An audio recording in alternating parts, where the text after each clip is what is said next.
मुझे मलयालम नहीं आती, मैं उर्दू में बात करूंगा और बिना ट्रांसलेशन के कोशिश करूंगा कि आपको समझ में आ जाए। आप समझ लेंगे ना? शुक्रिया। मोहब्बत है, अदावत है, परिंदा है, शिकारी है। मोहब्बत है, अदावत है, परिंदा है, शिकारी है, मगर इन सारी चीजों पर मोहब्बत अब भी भारी है। केरला वालों, एक तरफ समंदर है और एक तरफ लोगों का समंदर है।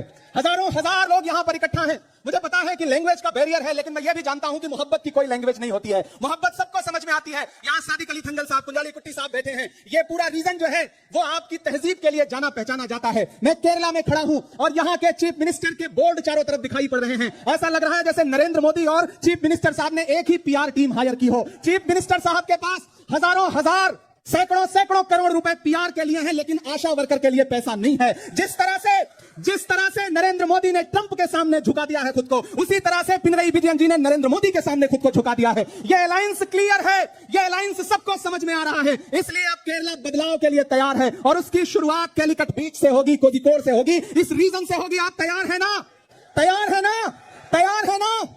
हमारे नेता राहुल गांधी जी ने केरला से एक अलग तरह से मोहब्बत की है। प्रियंका गांधी जी को यहाँ की मिट्टी से प्यार है। सोनिया गांधी जी को केरला से प्यार है। मल्लिकार्जुन खड़गे जी को केरला से प्यार है। मैं आप सबसे गुजारिश करता हूं, जिस तरह से दिल्ली में देश की पार्लियामेंट में खड़े होकर के राहुल गांधी जी नरेंद्र मोदी की आंख से आंख मिला करके सवाल पूछते हैं, मैं चाहता हूं केरला शुरुआत करे राहुल गांधी जी का उसी तरह से साथ देने के लिए। आप 2026 में केरला में यूडीएफ की सरकार बनाइए। आने वाले दिनों में यहां से शुरुआत होगी तो 2029 में दिल्ली की गद्दी पर राहुल गांधी प्राइम मिनिस्टर बनकर बैठेंगे। ये भरोसा आपको दिलाते हैं दोस्तों। मैं मेंबर ऑफ पार्लियामेंट भी हूं, लेकिन शायर भी हूं, पोएट भी हूं। ज्यादा तकरीर नहीं करनी है, ज्यादा भाषण नहीं देना है, लेकिन बस आपसे यह कहना है कि मैं उत्तर प्रदेश से आया हूं। मैं जानता हूं भाजपा और भाजपा के दोस्तों का कम्युनल एजेंडा क्या है। इसलिए आप सबसे गुजारिश है साथियों कि आपको यूडीएफ के लिए खड़ा होना है। मैं जाते जाते सिर्फ 4 लाइन सुना करके पोएट्री की आपके बीच से जाऊंगा कि खौफ नहीं जिसे मुरझाने का, हम उस गुल के साथ खड़े हैं। ये जो पिक्चर है तीनों बोर्ड पर, ये पिक्चर दिमाग में रखिएगा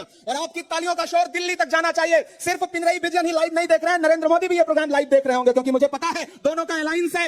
एनडीए और एलडीएफ का अलायंस किसी से छुपा हुआ नहीं है, क्लियर अलायंस है कि खौफ नहीं जिसे मुरझाने का, हम उस गुल के साथ खड़े हैं। खौफ नहीं जिसे मुरझाने का, हम उस गुल के साथ खड़े हैं। कैसा भी दौर आए लेकिन हम राहुल के साथ खड़े हैं। कैसा भी दौर आए लेकिन हम राहुल के साथ खड़े हैं। Rahul Gandhi, UDF, Rahul Gandhi. Thank you.